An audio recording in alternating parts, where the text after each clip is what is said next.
Welcome to the Nonprofit Exchange Podcast.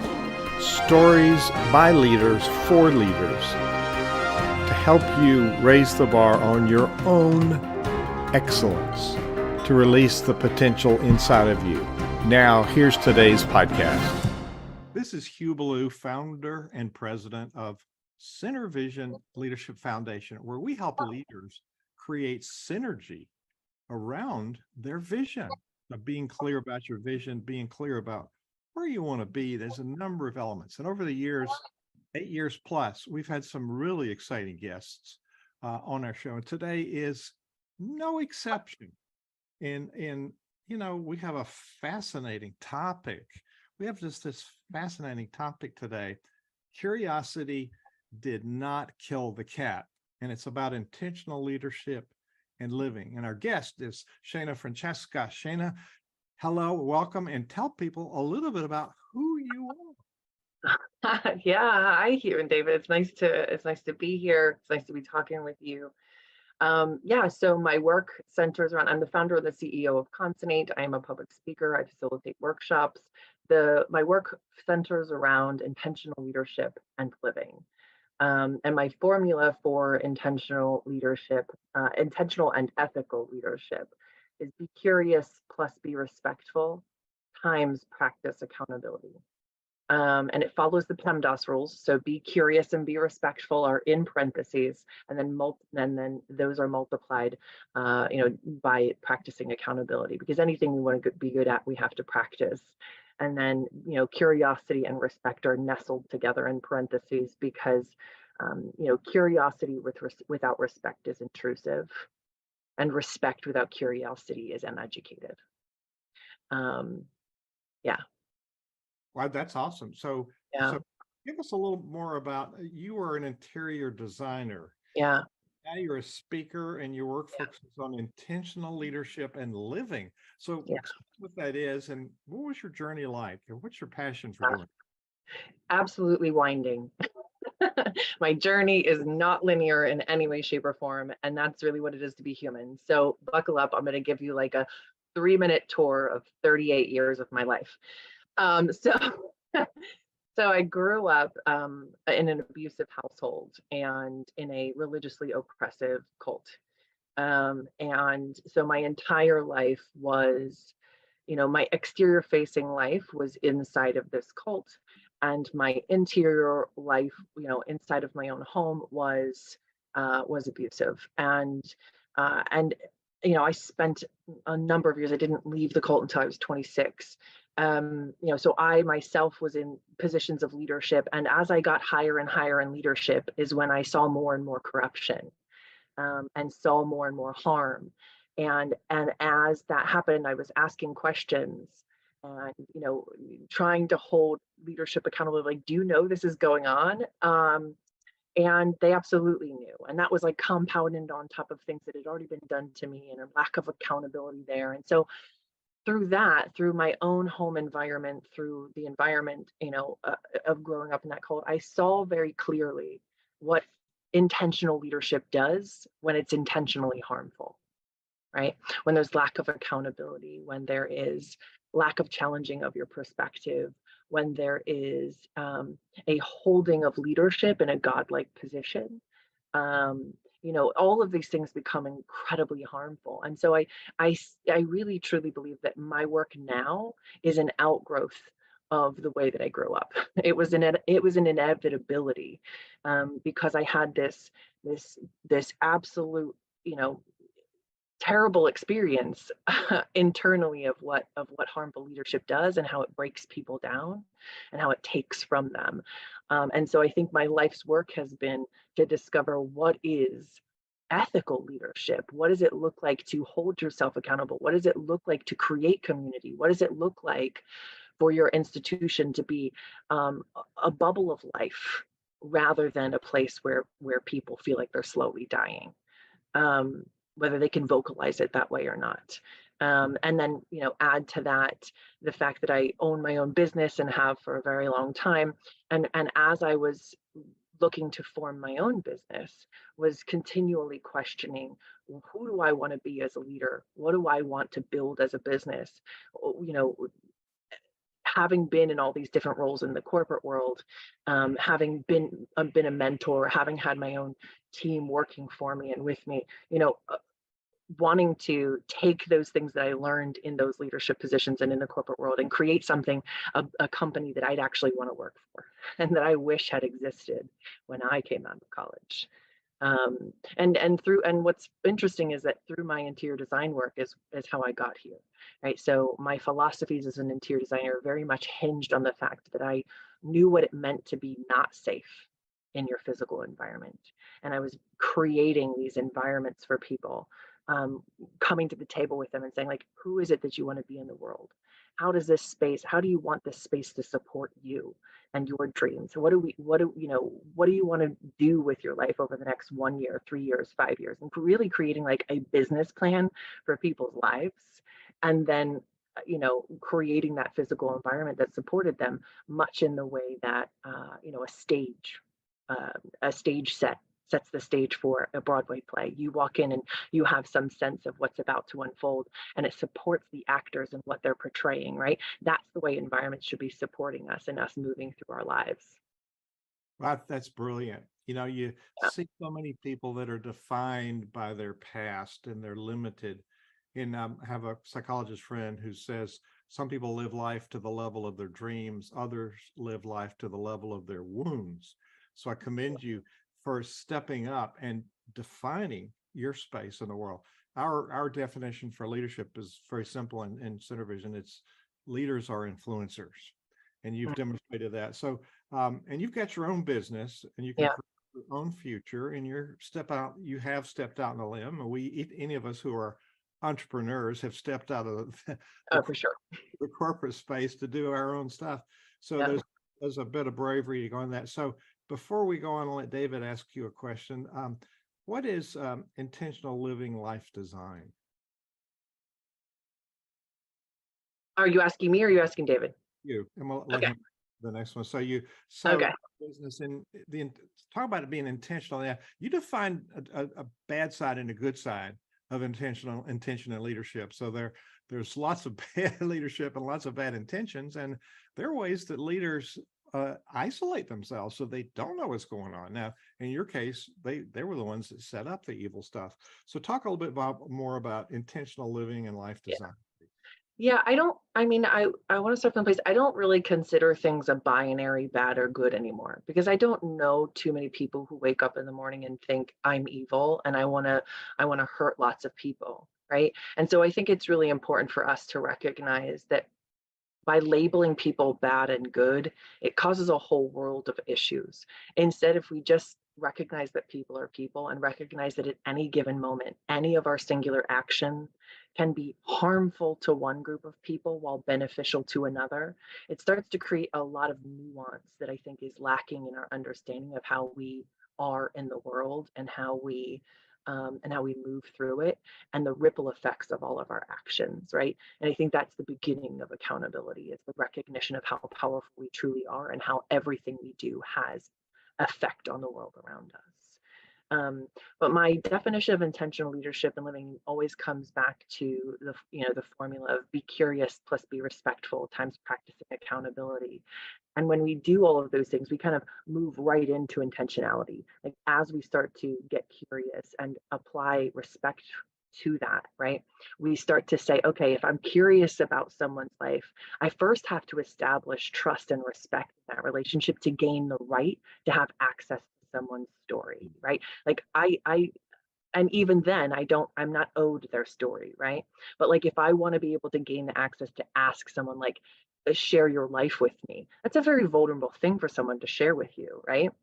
And that's a lot of hard-earned information. So when we get curious about someone's life, we have to establish respect and trust in that relationship first.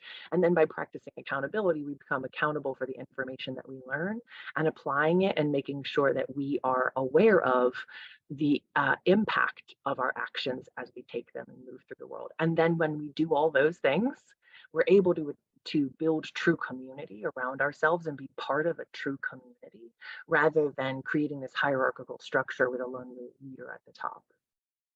Oh, So well expressed. If you're listening on, watching us on Facebook Live, this is the Nonprofit Exchange. We're here every week at this time, and we interview a thought leader, and certainly we have a powerful thought leader. And David, she spoke about her 8 years of experience. How did you get so smart and being so young, Shana? You're just very perceptive, and you gave us a whole bunch of sound bites in just 10 minutes of this interview. So I'm excited already. David, I know you got a question, boy. Oh, I have a two-part question for you. Oh boy. All right. Fire away. I really have to respect your vulnerability in expressing it. Having grown up in the circumstances that you did, you obviously were limited with the outside world to a degree. I must, if it was a cult style arrangement and your family was involved in it, probably didn't see a lot of the world. So who are your mentors? Who do you envision that you've gleaned all of this transformation from? Who's in your head now? Oh gosh, there's so many mentors in my head. And my, mentors, because I didn't have access to the world around me. And let me clarify for people that in a way that might help them to understand, when you grow up in a religiously abusive environment and an abusive at-home environment, usually there's a correlation. There's nowhere that you're safe.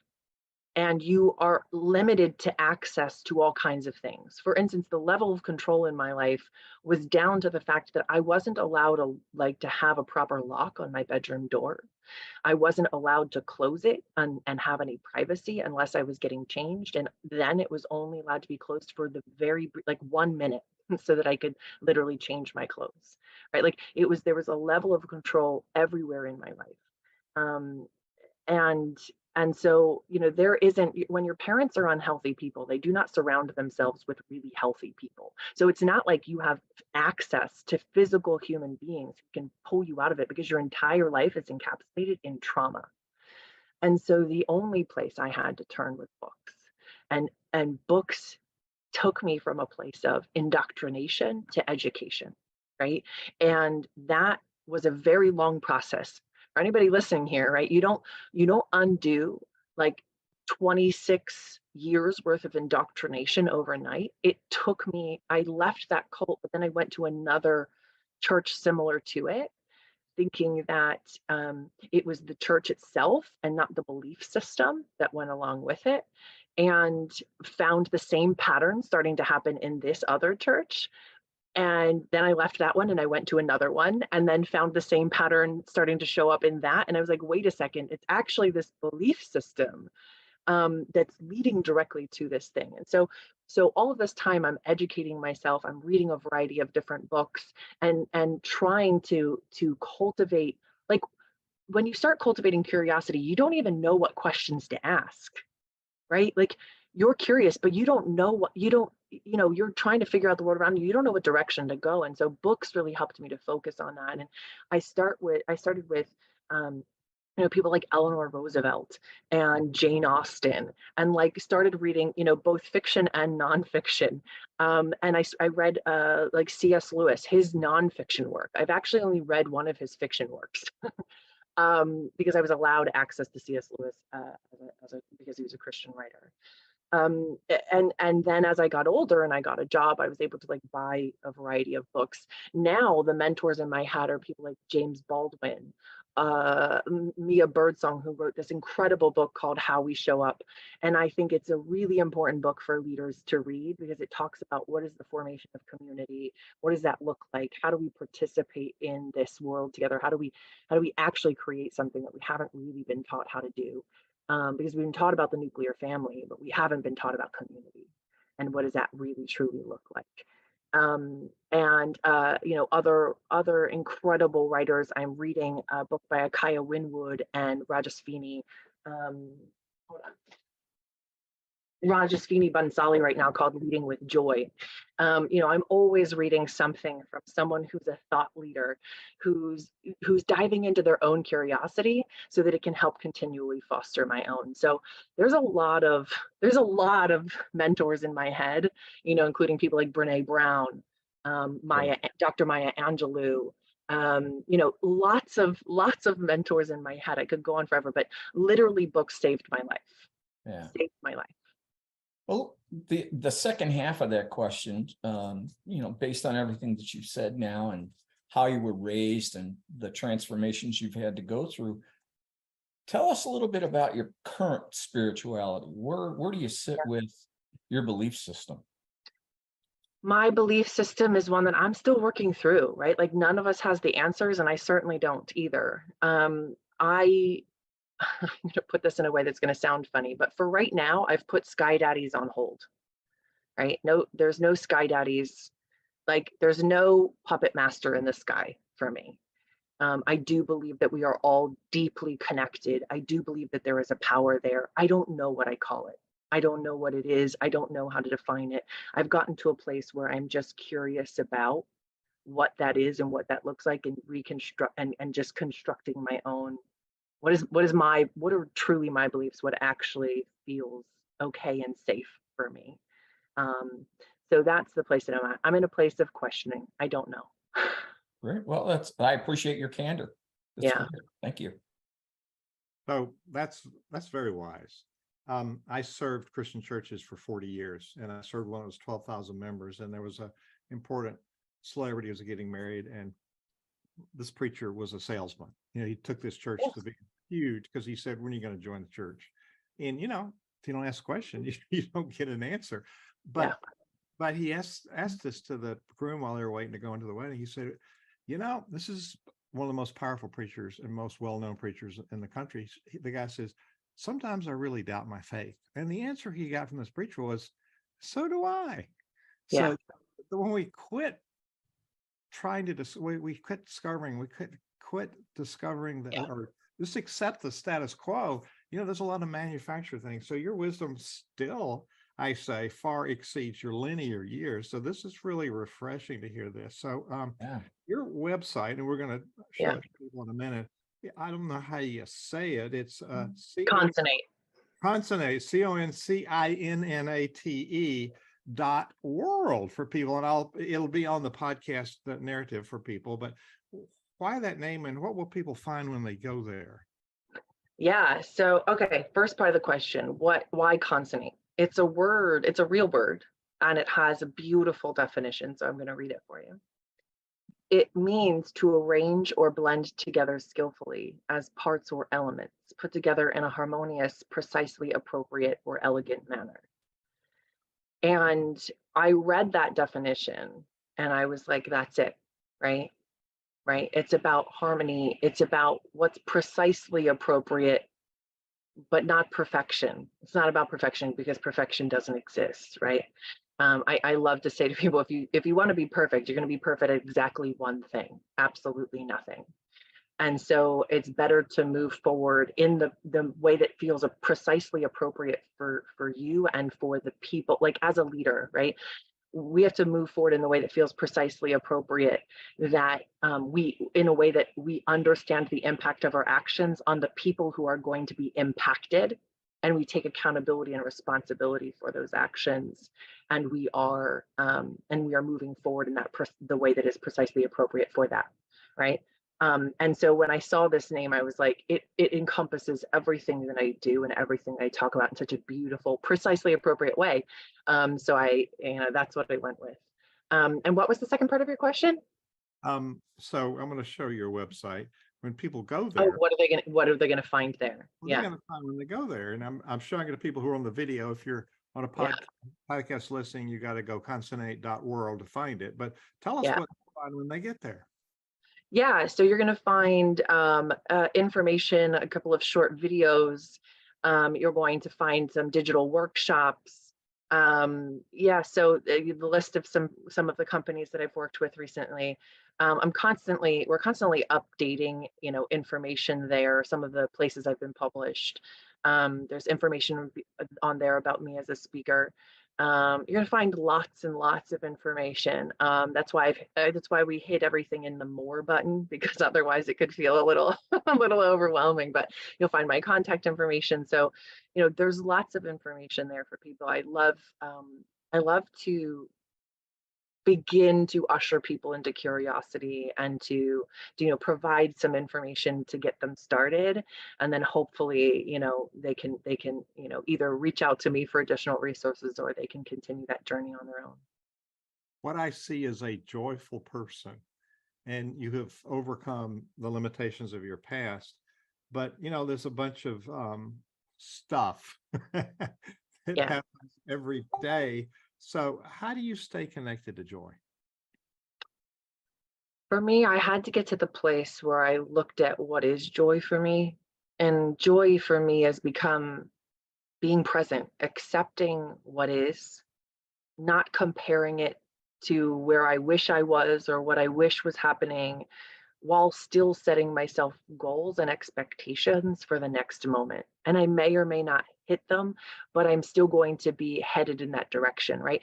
For me, goals and expectations or desires are like creating a direction on a compass, right? I'm not creating them in the fact that I'm like, okay, 1 year from now, this is where I have to be, or I'm going to feel like I failed.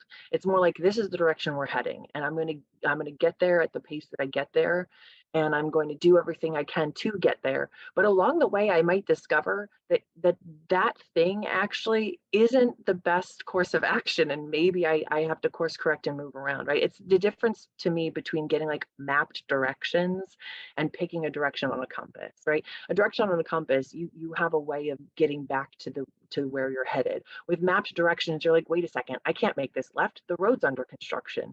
And then you've got to reroute, right? It's a little bit more rigid. And I find that for me, rigidity and life don't really go well. So for me, it's just a matter of just direction on a compass and heading that direction.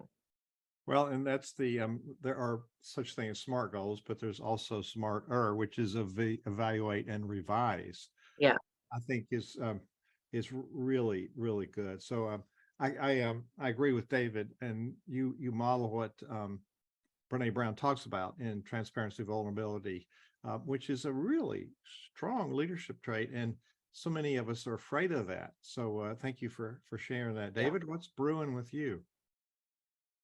I'm curious, just for a moment, if you don't mind, tell us who your ideal client, or however you describe it, your customer, your client, or organization that you work with. Who do you prefer to work with? I'm right now talking with the Girl Scouts, to come in and talk to them and do some leadership workshops there. So a nonprofit is great. Also, it's really about what the leaders are trying to accomplish. Are they open to learning? Are they open to creating systems of accountability, right? Because this has to start with them, right? One of the things that I talk to leaders about is the fact that communities, teams, organizations, they're an ecosystem. And they need to be a reflection of an ecosystem, because you do not see homogeneity in an ecosystem, right? It's a whole. National Geographic defines an ecosystem as a geographic area where a variety of organisms move and work together, supported by the land and the weather. And what I tell leaders is that leadership is the land and the weather. Leadership is the foundational vision, and the support their people need to accomplish that vision, and the weather is the culture, right? And so what I'm looking for is either leaders who have already begun the transformation of their culture, or are looking to move their culture into a more positive, healthy way. They recognize that the way things have always been done isn't a healthy way, and it's not the way anymore. And if you want to hire and retain great talent, you can't do things as they've always been done. And they never should be done as they've always been done, because we learn and we grow and we recognize the ways in which our past behavior was harmful, and we have to make corrective action, right? And so I'm looking for leaders who are looking to continue that work within their organizations, or to get it started and moving in that direction. But also I'm as a speaker, I'm hired by conferences, by different organizations, by businesses who are having these conversations within their corporations. So it's really it's lucky, because I don't have a specific niche, right? If you're a leader and you're working with a group of people, I'm here, I'm here. I want to work with you if you're interested in having those conversations. Great, thank you. That's so spot on. It's just so you left corporate America, the security of a paycheck, to Mm, branch out and you're an entrepreneur. And yeah, we're talking to nonprofit leaders and clergy of all faiths here. yeah, We are social entrepreneurs, and we many times fail to realize that we are in fact running a business. And mm, there's all the systems that we need to have in place for this. It's a for-purpose business, not yeah, necessarily for profit. So we're driven by our vision and our philanthropy, the love of humankind is why we're doing this. So talk a minute about your leadership, yourself. You started a business. There's challenges with any business, like any nonprofit starting up, but mhm. how did you separate you and your business, and how do you separate your own personal growth and your business growth, and how do you keep from the business owning your life? Yeah, those are great questions. Okay, number one, how do I separate myself and the business? I don't, because they are both connected to me. Who I am in my private life is who I am as a leader, and so they are inextricably connected, and I cannot separate them. So my growth and my business's growth are directly correlated, and they always will be. And leaders have to know that and have to understand that. You cannot be who you are. You cannot be one thing in public and a different thing in private. They leak. They leak and affect one another. Um, you know, uh, how so that was the first, that was one part of your question. What was the other part? Let me reframe my question, because I didn't ask it very well. Um, I get that, and you cannot be different people, Yeah. but that we have and especially in the nonprofit work, we have a crisis of burnout. We're Oh yeah. Yes. stuck How do you in- create separation there? Yeah. Yeah. Yeah. Absolutely. There's simple ways. Our brains are really dumb. Okay, so sometimes you just have to make it really simple, right? And one thing that I teach people is that scent is one of our strongest connection to memory and emotion, and we can use that to our advantage, right? So a lot of times I'm working from home. How do I separate? How do I tell my brain it's time to be done working? It's time to relax. Well, I'll light a candle. I'll light a lavender scented candle. When my brain smells that scent, it knows, okay, this is relaxation time, right? And I can keep coming back to that. Yeah, there's nose blindness after a while, and I don't leave it lit for very long, but I might come back and I might just, after turning it out, I might put some lavender oil on my wrists and just, or rub it in my hands and just take a breath in. There's ways that we can make simple action to remind ourselves it's time to relax, because it can be really hard to make those separations, especially now that we're working more from home.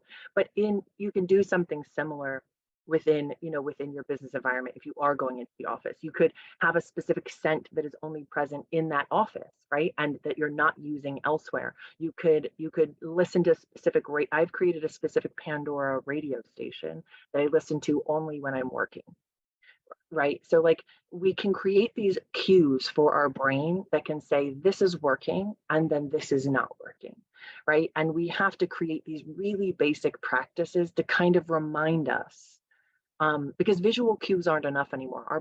Our eyes are seeing stuff all the time, and so our eyes are like done, like they're just done, right? So to create other ways to create cues for ourselves, little subtle reminders that, okay, it's time to take a break, it's time to take a break, it's time to take a moment away. And the other thing I do is put my phone in the other room. It can't be near me. It can't be near me. I have to leave it in the other room on silent. I have to go away from it, because it's so easy for me to be checking a text message from a friend and then hop over and check my email, right? And to just go right from doing something for fun so my friends know, hey, if I don't text you back right away, it's not because I don't care. And if it's urgent, call me, right? And if it's something where like you want to leave your phone not on silent, you want to leave it on so that you could hear, maybe turn off all your notifications, and just so that if it rings, and you'd be able to tell your people, if it's emergency, call me. Otherwise, after X time, I'm not present with my phone. I might check it once before I go to bed, but my phone is separate from me at that point. Or something that I loved And the thing I'm going to implement again is having 2 separate phones, one that's just for business and one that's just, so that I can leave the business one away and know that that's a separate thing. So there's ways that we can work with our brain. That's the cheaper way. And then the more expensive way is to have 2 separate phones or to separate our technology. Well, and my wife does that and tried to teach me that. So exactly that, having a mechanism to Yeah. manage yourself, care for yourself out, you're not what you do, you are who you are. So Shania, our time has flown by, and we could talk all day, but you got clients to work with and things to do. So we're going to talk a minute about our community, and then come back and give you the final word. What is it you'd like to leave people with? David, why should people consider joining our community? Well, that's a good question. I wish I'd have thought of that. Why don't you The answer? Synervision community is a safe place. It's a social media platform that is not social media. It's a group of like-minded people who share ideas, network together, learn from each other. We have a lot of content on there that, members, whether you're a free member or a paid member, there's certain levels of content that's available, and we welcome people from all walks of life if they're interested in personal growth and leadership, whether it's, if you're from a cult, we'll probably talk a little bit before we approve you for membership, but there's a lot of information, a lot of networking, and a lot of sharing. And every month I produce we don't call it a newsletter. That's a kind of a bad word for us, but we call it the updates. And it's like a little digital magazine. It's 30, 32, 34 pages. And we always ask for guest contributors. So if you have a piece of content that you'd like to share within the community to get a little more exposure for yourself and impart some wisdom upon some people, you're more than welcome to not only contribute, but get on our list and, keep abreast of what's going on in our world. Better than I could have said it. So it's start for free, centervisioncommunity.org. It's Centervision, or you can actually go to nonprofitcommunity.org. That'll take you to the same place, nonprofitcommunity.org. It's for philanthropists, people that want to show their love of humankind. And we do ask people why they want to be in here and what they want to gain. And we ask people not to sell to each other, but we're here to support each other. So Shana, you can share some articles with us if you wish, and you can join and have dialogue with people. Nice. These important topics. So thank you, David. Shana, what do you want to leave people with today?